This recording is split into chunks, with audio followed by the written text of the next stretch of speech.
That's right. I did say I won't talk about Delphi again.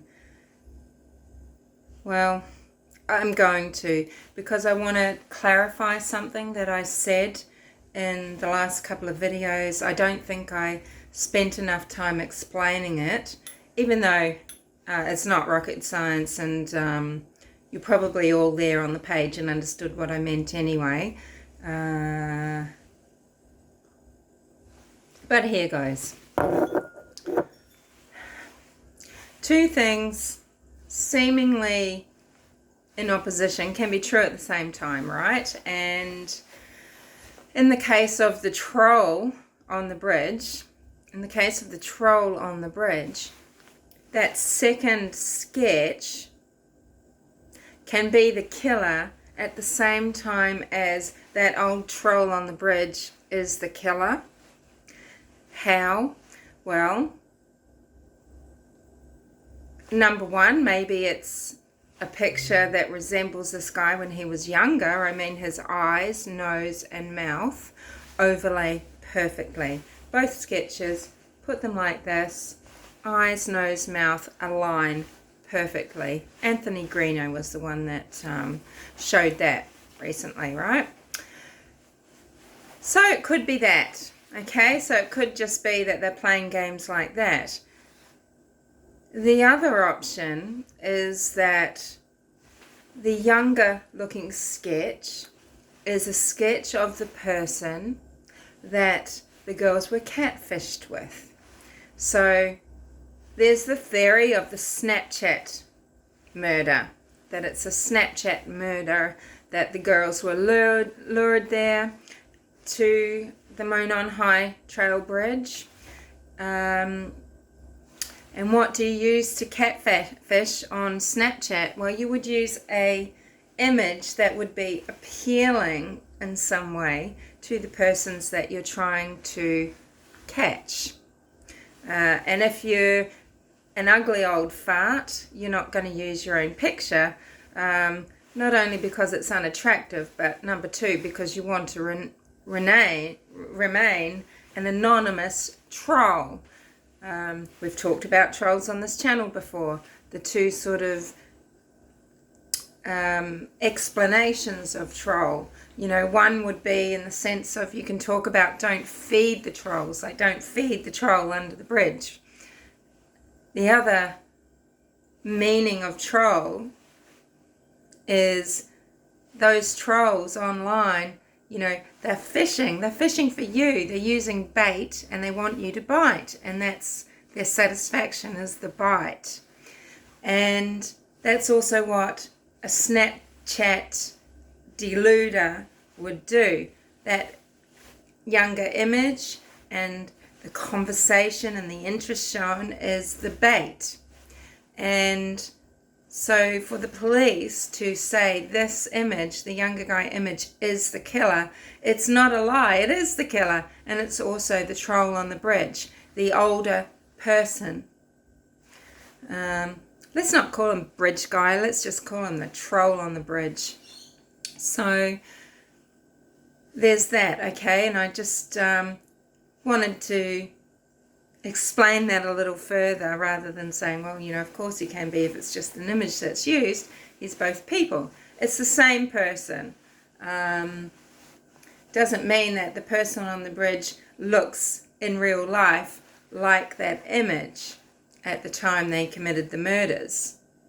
It just means that for all intents and purposes it's the same person. Now you'll start talking to me about sightings and things like that. Well, that can easily be manipulated, or it can be people that are confused, or perhaps that, you know, perhaps they saw a younger person.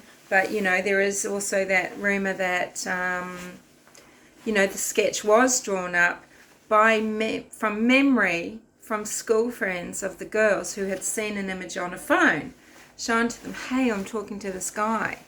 And that's where that image came from, not from these other young women that were on the trail that afternoon. They may have produced a sketch. Have you seen them confirm that that was them? They wouldn't want to anyway. They wouldn't want to. They'll be feeling in great danger. You know, woman with dogs, a property owner, a lady who owned property along that trail, well, she moved. Now, she moved in fear of her life. So, and you know, Troll on the Bridge is going to know people are going to talk to LE about her.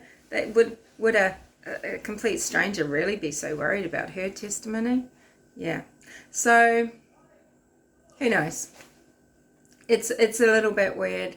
But the fact is there were many people at that trail that day. Many. And we know from the...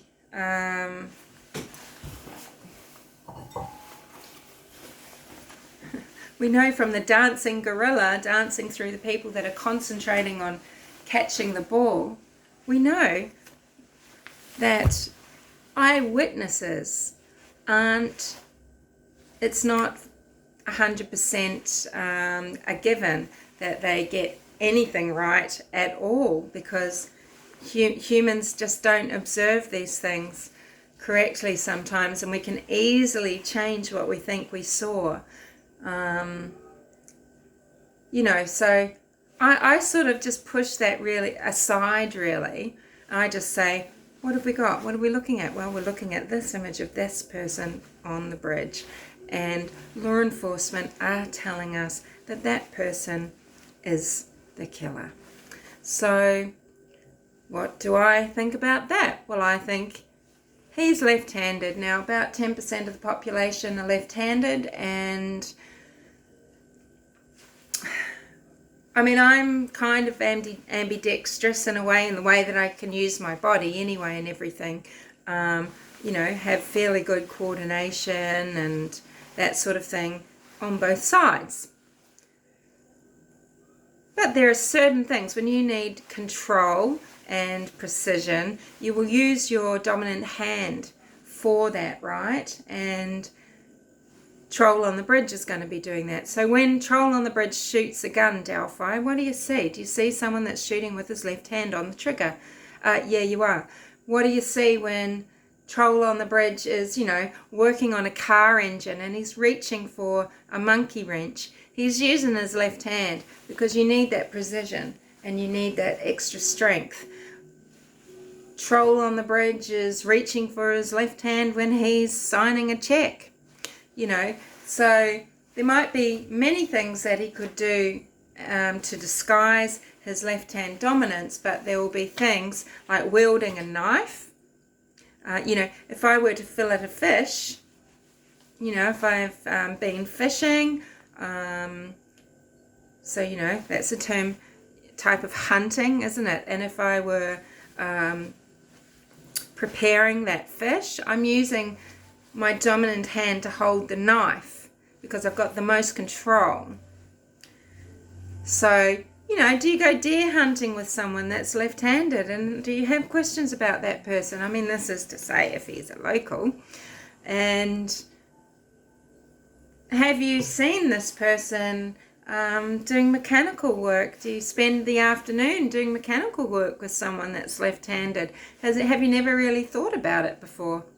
Is it not important? What hand are they holding their cigarette when they smoke or used to smoke? Just things like that, you know. Just keep it simple. You know, to say that, I mean, how many people in office are being brought to justice all the time for their criminality, for their corruption? You know, what happens is they say, they make an announcement saying, it is at this time that I retire from office. I want to thank you all. You've been an amazing constituent to work for, and we've achieved a lot together, but at this time my family needs me. Or, but at this time, because of recent health concerns, I'm going to leave and focus on that now, and so begins a new era in my life. But it has been an honour to serve you.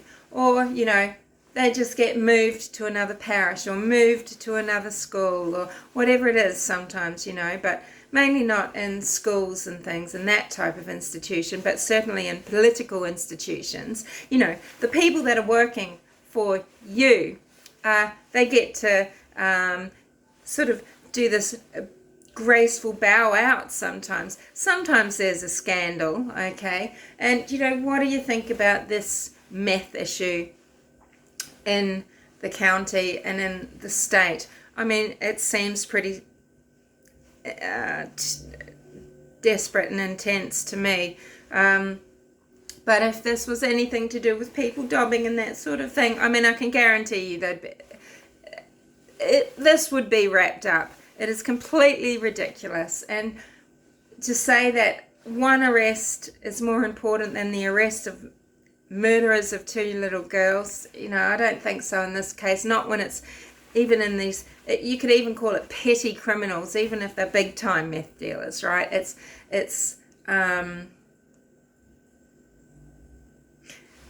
you know, if that were the case, if it was something to do with that, then the police know exactly where to look and how to trace it, and they've had 4 years. Same with the sexual jealousy, revenge killing. Okay, they would know exactly where to go. They would have the perpetrator, and they would know who would do this for someone who was left, other than the other people that are already in prison. You know, it's not that, and you're insulting the memories of these 2 girls, as far as I'm concerned. I had recorded this just before this, and started speaking about something else, but I might make that into a separate video. But that was to do with, you know, allegations of bridge guy and this sort of thing. But I don't like calling the person on the bridge guy. I've probably typed BG 1,000 times because it's convenient. But let's think of him as the troll on the bridge. He's a troll, just like these trolls that are out there trying to catch your emotion and catch your anger response, catch your humiliation or whatever, you know. Is this person on the bridge a troll in that sense, you know, who has lured one of the girls to the Monon High Bridge Trail that day? It seems like, if we can trust what some people say about the scene, it can seem like this scene was clearly showing evidence of premeditation and preparation. So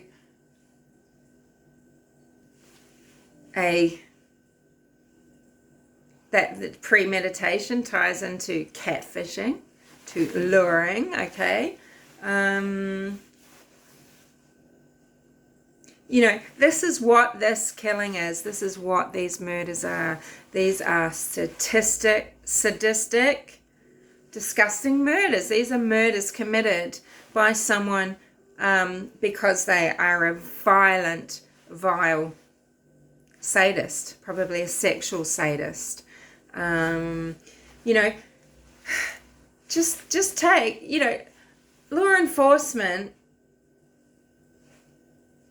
you are so insulting to them as well. The hundreds of people, the hundreds or thousands of hours of manpower, all the different law enforcement agencies who have committed their life to this as much as possible in the last 4 years. And you're saying, oh, these dudes are assholes, they're useless, it's all about corruption, they're not going to, you know, or just, you know, just wait and see. How insulting. How dare you? What right do you have to say that, you know? We know people make mistakes in law enforcement. Yes, we do. Oh, yes, we've seen it. And we know we know cover-ups happen. We know corruption happens everywhere. But I just personally don't believe it is that in this case. And I think people just like making videos because let's talk endlessly about scenarios. I mean, anyone with a modicum of intellect can do that. This is what debating is. You don't have to believe the side you're on, the pro or the con side you're on. When you're in a debate A good debater can talk passionately and engagingly and convincingly on any topic from any angle, you know. Give me a subject. I will convince you about my belief in it, and I'll give you some very good points. You know, maybe you'll start to believe it too, and you won't know that I don't believe it. It's an exercise. So try to separate what is an exercise, okay? What is a brain fart exercise? Or, you know, sometimes it's just a genuine expression of someone's curiosity. Now that is true, and I do that a lot, you know. But try and see who is just doing these exercises for the sake of it, right? It's damaging to the case, I think. It's insulting to law enforcement. It is possibly, you know, it's warping people's minds. And I was going to talk about another case that has done this over and over again, but I'll make that into another video. But, you know, it's the same shit, different case. So think about this troll on the bridge. He's left-handed. I'll try and find my Barry Morphew is not bridge guy video and link it. If it's not there when this is uploaded, you might have to go back and see. But you'll probably find that in my Suzanne Morphew playlist, I think. And it feels like a year ago, but it was months and months ago. And I'm like, look, this is my theory. He's left-handed. It's not Barry. And so, yeah, think about that, Delphi. And county, surrounding counties, you know. Think about that. You know, this person is a hunter. So think about who you hunt with that puts their left hand trigger finger on that gun that they shoot those deer with. Think about the person in your hunting party that then will slit a throat to bleed an animal with their left hand. Think about someone who does the more dexterous things in life, you know, where you need control or strength or, you know, that tactile dexterity. Think about the person who will use their left hand for that. Think about someone that looks like the younger sketch, who could look like the younger sketch when they're older. Play around with facial hair or, you know, different hair and things like that, styles to suit different decades. So maybe from 20 or 30 years ago, what could an older guy have looked like that you know? Think about these things, Delphi, because I think that's what law enforcement is getting at. I think that's what Doug Carter is getting at. And he was riled up. He was riled up, and rightly so.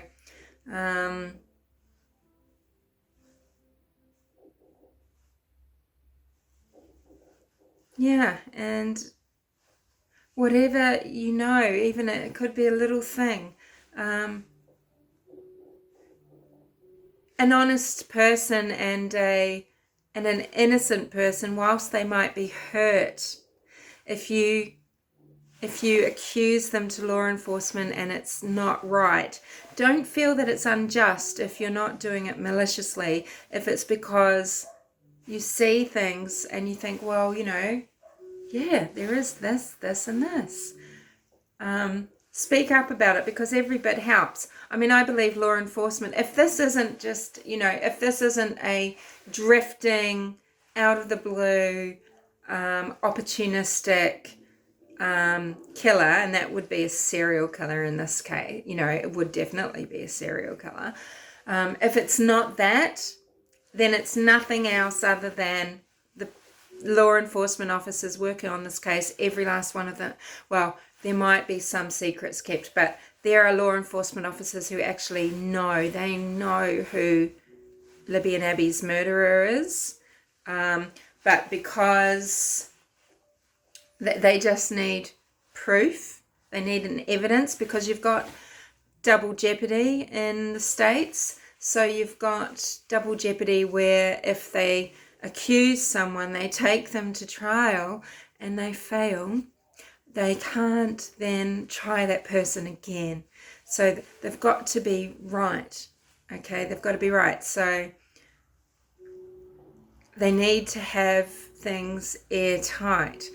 Now, hopefully in the meantime, this person isn't going to commit a crime again. And this is why I talked about Jerome Bruce, because it seemed to me like Jerome Bruce just thought, to hell with it. You know, knew he was going to get caught, but he wanted to commit that crime and then actually maybe be put away. You know,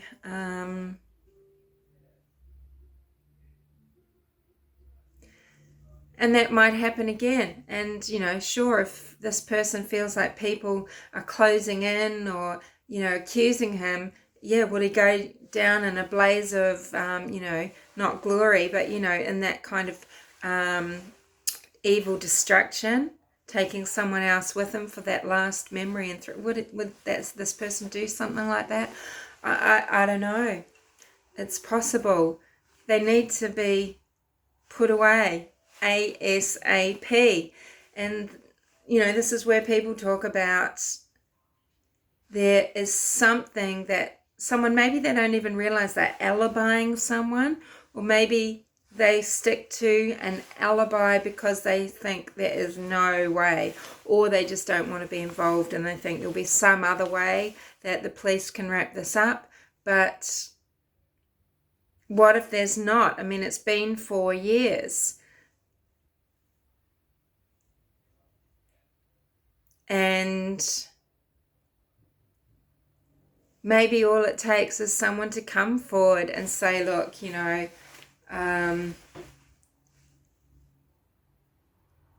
something wasn't true, or, you know, they've seen or heard something, or they've lied. As I've said before, you're actually being judged now. It's not the judgment you're going to receive when you finally come forward for having not come forward. You're actually being judged already. And yeah, I don't know. I mean, are the police applying pressure to you? Have they already? Did you move away because of it? I don't know what the situation is. I haven't really looked into various things. But this is just rambling now. I wanted to say that about how the young person's image and the person on the bridge, it can be true that the young person is the killer, and it's also the person on the bridge that is the killer. They're the same person. Okay, they're the same person. Just look at it that way. Don't try and get, but what about the witness here and there, and who said that and what? You don't know enough about that. You don't know how anything's come about or what really the truth is, even though you might have been told certain things by people close to the case or by law enforcement. You know, law enforcement, they're allowed to lie, by the way. And anyone else involved, well, they might be too scared to come out and make some corrections, right? I don't know. Because if that sketch was real and if it was provided by girls who are, you know, we know who they are, okay, these older teenaged girls, they're in danger. So if it was them that gave that sketch, they're in danger. Would the police endanger them by coming out and saying, oh no, here we go, witnesses gave this, and we know who those witnesses are, and they have shown you this, and this is they've shown us this, you know, image, or they've given us the details to make this image. They know who you are, you know, they can identify you, and these girls are identified. That puts them in danger. That puts their life in danger. So I actually don't think that is the sketch that those girls that were at the trail on that day, I don't think it is. Okay? Anyway, this is too long and it's rambly. Thanks again for listening, and let's never say never, because I said I wasn't going to talk about Delphi again, and yet here I am. So maybe I will speak about it again. Anyway, I think I'm going to go now. I'll shut up. You have a good day. Take care. Bye.